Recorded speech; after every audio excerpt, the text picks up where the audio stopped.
Republican who opposed Kevin McCarthy's bid for Speaker on every single ballot. That is Colorado Congresswoman Lauren Boebert, and she says negotiations with McCarthy have been ongoing since the summer, but that her demands are not being taken seriously.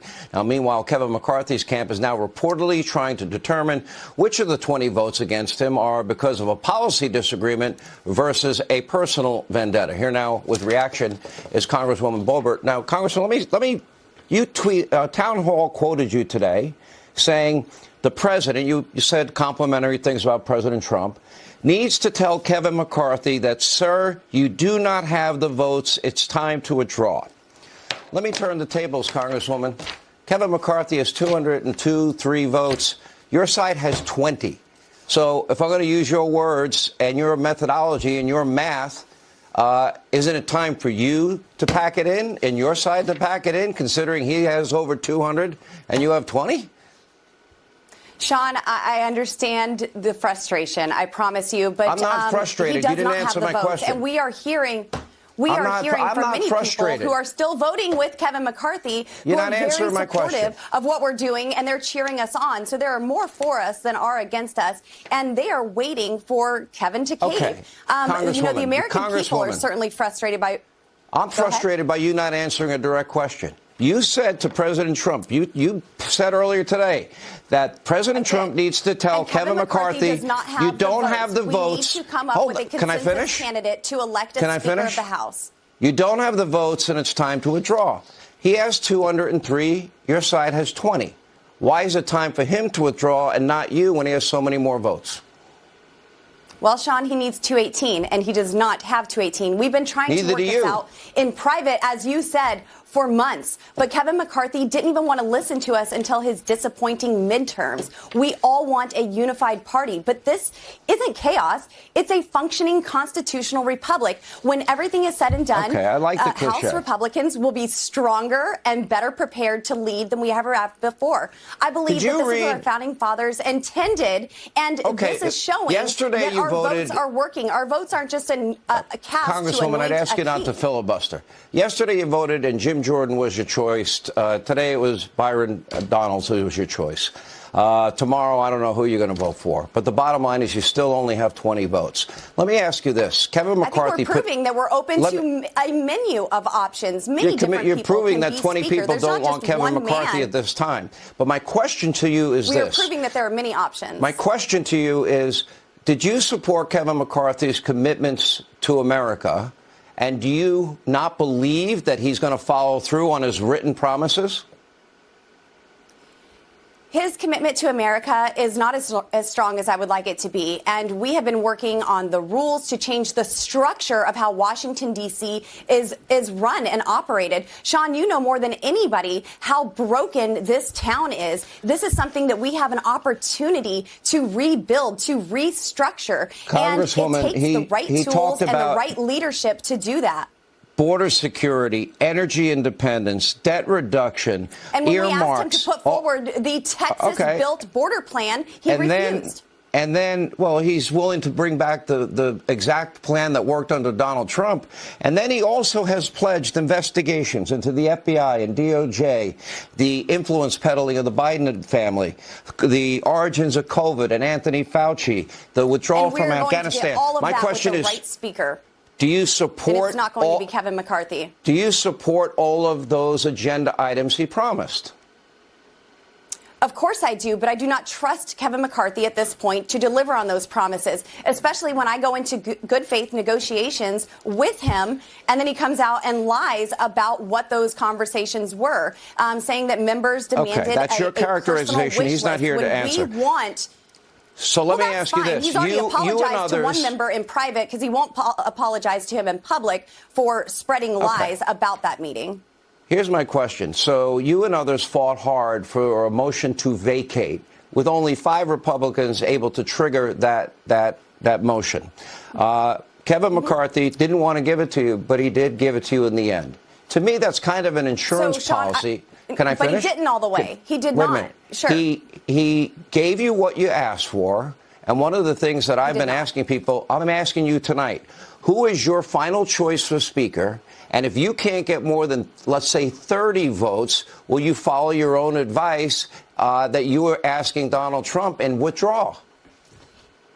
There are certainly names that are being floated around. And, hey, maybe I should nominate President Donald J. Trump tomorrow. But, Sean, I did watch your show last night. And I want to set the record straight on this motion.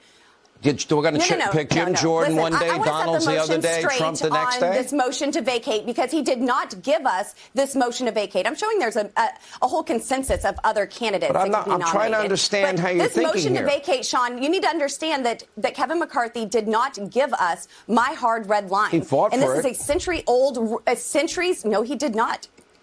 No, I know that he made the promise. That was written by Thomas Jefferson. I know he made the promise since because 1837 with 5 members, Sean, with 5 members, not one member to offer the motion to vacate. So my question is this: Nancy Pelosi's you haven't answered my question. So if you have.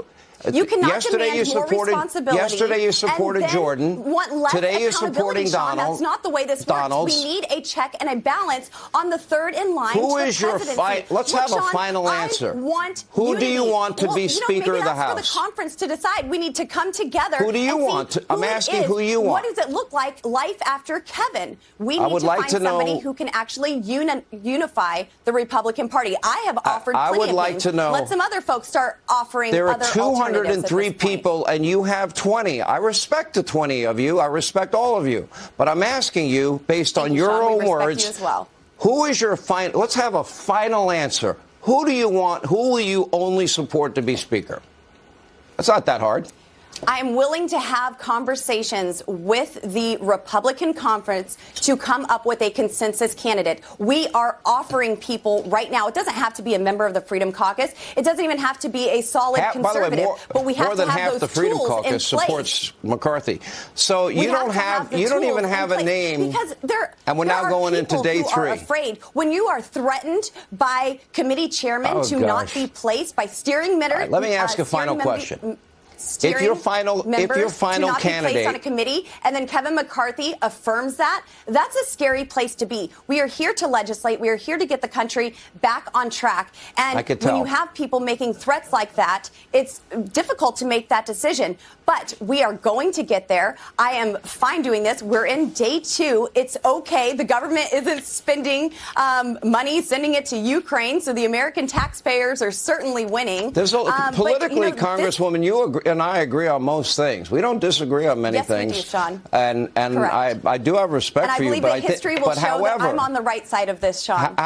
Well, you can believe in your position, but I'm using your words. You said to President Trump, you said, we're very clear. He doesn't have 218, so you need to ask him to withdraw. If by Friday, you and your group of 20 don't have a name with 30 votes, is it time for you to withdraw? And if not, why do you support a double standard? Last question. Kevin McCarthy does not have 218 votes. Kevin McCarthy will not be Speaker. And you have 20. Kevin I asked you a very specific question. If by Friday you don't have 30, I will not, Sean. I will not withdraw. Our asks were not petty of Kevin McCarthy. They were not self-serving. We simply were asking for commitments on what the American people want to see. They want to see a vote on term limits, a vote on the Texas border plan to secure the southern border. And for crying out loud, Sean, we asked for a vote on a budget that actually balances.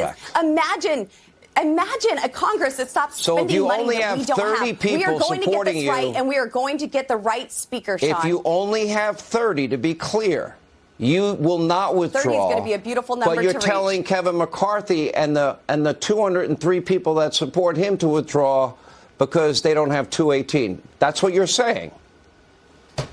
Look, it's obvious by tonight's motion to adjourn that Kevin McCarthy and his supporters are already getting voter fatigue. And I asked you a simple question, Congresswoman. I feel like I'm getting an answer from a liberal. I'm not going to support Kevin McCarthy, Sean. Okay, so even if you only have 30 votes, Kevin McCarthy, you will not abide by what you told President Trump to abide by. Which I don't believe I will be. I feel like we've made progress. Look, I love President Trump. You're not going to turn me on him. You're not going to pit him against me. Not trying to pit him against you. That's what you said to him. And I am standing. I have seen the broken trust. I have seen the lack of accountability. Well, we are getting phone calls saying that we need to stop this. Kevin does not have the votes for Speaker. Period. We need to find a consensus candidate, get this right, and get our country back on track.